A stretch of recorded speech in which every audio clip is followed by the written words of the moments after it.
Hello and welcome to the Craft Beer Corner. For today's beer review, we're jumping into a beer from a first-time brewer for me.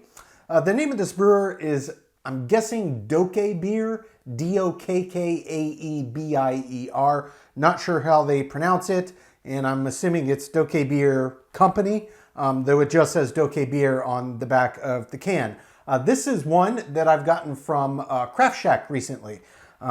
This is called Rice Kölsch, and it's basically a beer done in the classic German Kölsch style, but then they also did it like a traditional Japanese lager and added rice into the mash. So this is really not a true Kölsch, obviously, at all. Yeah, you wouldn't have rice in that and still call it Kölsch, so we'll call it Kölsch inspired or Kölsch style. But either way, it sounded intriguing and I thought it might be nice. So if it takes that nice underpinning maltiness you get in a classic German Kölsch, but then gets that crispness that you get with the addition of the rice in a Japanese lager style, I'm expecting this to be quite an interesting and enjoyable beer. So regardless, this one is 5.1% ABV, and Dokkaebier is based in San Francisco, California.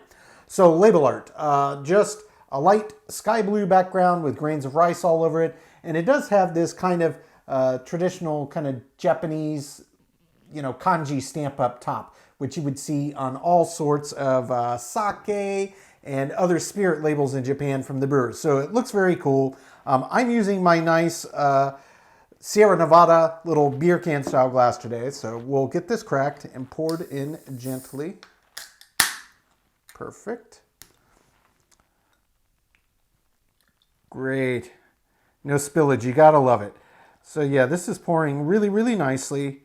Really not having a problem forming a head, so I'm going to slow it down just a bit. This is obviously a pint can. We are not going to get that whole beer in there regardless, so let's just let it do its thing. Visually, it looks like a Kölsch. No question about it. It's that nice, bright golden, deep golden yellow hue. It's very active in terms of carbonation. I can see a pretty steady stream of very, very tiny champagne-like bubbles shooting up. Did form a nice, rich, thick, creamy head on top. So let's get over for a full sniff here. Wow.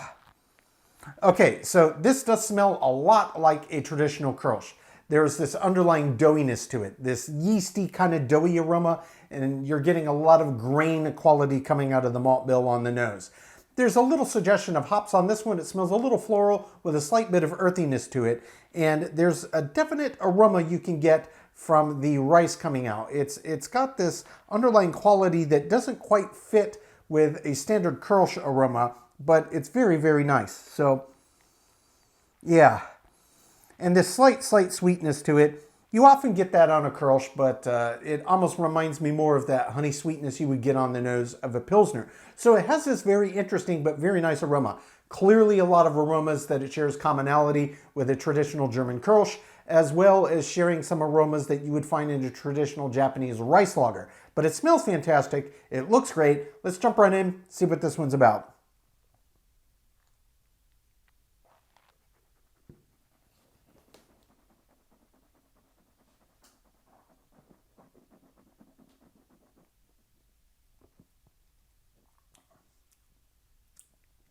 Oh yeah, that is a very, very nice beer. Okay, so before we even get into this delicious flavor profile, let's talk body and mouthfeel. This is a Kölsch style beer, 5.1% ABV. It's not a heavy beer style, and it's not supposed to be. The body and the mouthfeel on this feels picture perfect. The body is really sitting on the light, medium light end of the spectrum. It doesn't feel oppressive. It's got enough presence to it that, yep, I'm drinking a beer. It's got some good malts in there, but it doesn't feel heavy and it shouldn't.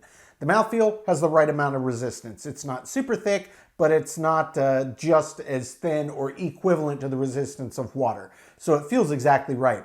This one is very nice in that when you agitate around the pellet, it does get very silky, very creamy. It's got a really nice texture to it. So body and mouthfeel, spot on. Now when we get to the flavor profile, this is where it gets particularly interesting. And I thought this beer would be interesting. It's not letting me down.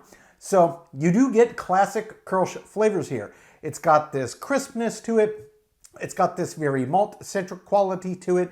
It's not a sweet maltiness, but it's more of a grainy maltiness. What I am getting in this beer that you can often find in some Japanese rice lagers, or really any lagers that you have rice to, there's this almost underlying nuttiness to it that you don't often find in a Kölsch. Certainly you can, but it would be much more an exception than the norm. This is pretty commonplace in a beer that has added rice. So I think that might have been where I was getting some of these other interesting rice lager aromas, but it definitely is readily apparent as soon as you swallow. So you get this classic kind of bready, doughy, grain-like quality in tandem with this almost earthy nuttiness that comes out underneath that you don't normally find in a Kölsch, and it's absolutely fantastic.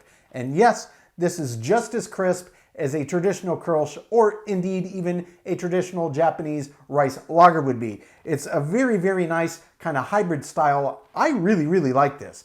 This is fantastic. If I were coming in from working outside on a hot summer day, this would be an easy decision go-to beer. So I'm just going to top this off just a bit more here. Head was still holding nice there on the top. I just want to get a bit more out of that can into this glass. So take two, we're going to jump back in, let everything re-intensify.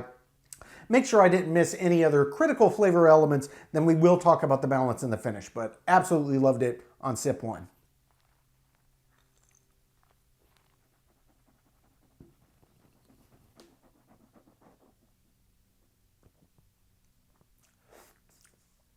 Just perfect body and mouthfeel. Yeah, up front, you get this really nice grainy quality. It's very grainy, almost bready, granola-like. It tastes very strongly of grain.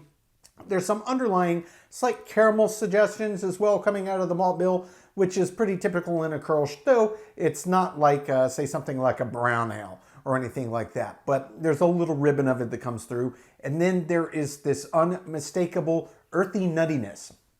And it's absolutely fantastic. I really, really think that the rice addition was a really clever way to take this style and kind of make your own hybrid thing out of it. Absolutely delicious. The other thing I have to say is that in terms of the balance of all of these flavors, you get every bit of what they did with this beer. You get that classic Kölsch side, plus you get this classic kind of rice beer side, and it's absolutely delicious. Nothing's vying for attention, it all just works together. In terms of the hop profile, it's not a heavily hopped beer. It's not astringently bitter by any stretch of the imagination, but you do get a little bit of that bite up front, and it very much is that kind of earthy undertone to it. And that actually is really binding nicely with that kind of earthy nuttiness coming out of the rice addition. It really, really works well together. I gotta say, I wouldn't change a thing about the balance on this beer. I think they nailed it. As for the finish on this beer is just about what you'd expect for a Kölsch. It's maybe a little bit longer than your average, and I think that's coming from the addition of the rice. That intensity that you get of that nuttiness is really what's kind of driving this out. And yeah, there's a little bit more of a bitter sense to it than you would get on your average Kölsch, so there's a little bit of that underpinning playing as well. So definitely top marks on the finish as well, but nothing out of characteristic. It's just a bit bigger than your average Kölsch. I absolutely love this. I'm really glad I picked this one up. I'll be keeping my eyes out to see if I can find some more of this brewer's beers, either on Craft Shack or Tavour, or maybe my local Total Wine, but I really, really like what they did with this. This is a good one. I'm going to take my time, count my scores. When we come back, we will get this beer ranked from top to bottom.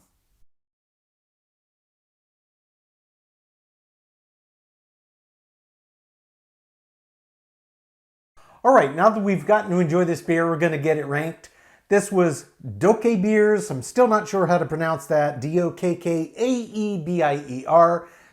They're Rice Kölsch, named Rice Kölsch, 5.1% ABV. They're based in San Francisco, California. So this was another one of the first set of beers I've gotten from Craft Shack. And yeah, really, really nice beer. Always nice to jump into a new brewer. And this beer just kind of checked off all the boxes for me. It was really a hybrid of two styles, a classic Japanese rice lager style married with a classic German Kölsch style beer, and it made for a fantastic standalone beer drinking experience. You got the best of both worlds, both elements from both beer styles clearly present in it, nothing vying for attention. I absolutely loved it. So let's get right into the scores. This one almost clean swept it. There was only one category that did not get a perfect score. That was the head and the retention. This one definitely was above average, but it did collapse a little bit quicker than I anticipated. Not that big of a deal, but it is what it is. The head and retention does get a 7 out of 10, which leaves a perfect 10 out of 10 in the remaining 9 categories. That's aroma, taste, body, mouthfeel, finish, appearance, balance, feeling and intangible, my subjective thoughts category, and example of style. So the total score on Dokkaebier's Rice Kölsch is a 97 out of 100. Guys, just about as close to perfect as it gets. If you are into the Japanese rice lager beers or American adjunct beers that have rice as an additive, and you also like a nice, more malt-centric German Kölsch style beer, this is just a fantastic kind of hybridization of the two styles that was executed beautifully. I absolutely loved it. I will be keeping my eyes out to see if I can find any more of this brewer's beers.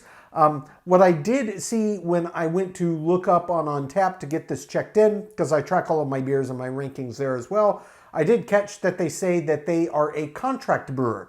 So I'm guessing that they maybe do a shared space and they brew beers for a bunch of different people or from a bunch of different people. But regardless, really cool concept. And if this is kind of indicative of what they're putting out of their doors, I will absolutely be looking for more. Folks, that is today's review. As always, I do sincerely appreciate you tuning in today. Please don't forget to like, comment, and subscribe. It really does help the channel. If you want to stay in the loop when our videos go live, you just toggle on the notifications, click that bell icon. It is right next to the subscribe button. Until next time, keep it beer, keep it craft. We'll see you on the next one. Cheers.